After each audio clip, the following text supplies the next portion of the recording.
là, vous voyez qu'on passe à 29 467 euros, là où tout à l'heure, on était sur du 24 871 euros.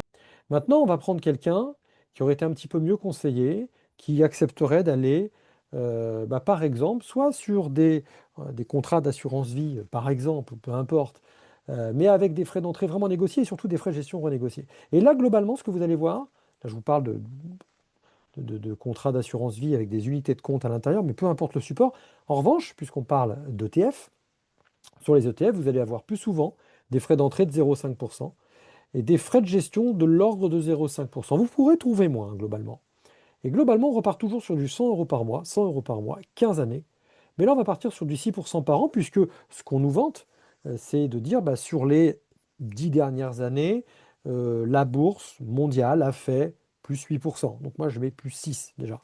Attention, donc c'est-à-dire que si je me cale sur un ETF monde, et on verra une simulation tout à l'heure avec un ETF monde, on verra ce que ça peut donner. Mais là, je pars sur du 6% net de frais de gestion, c'est déjà pas mal.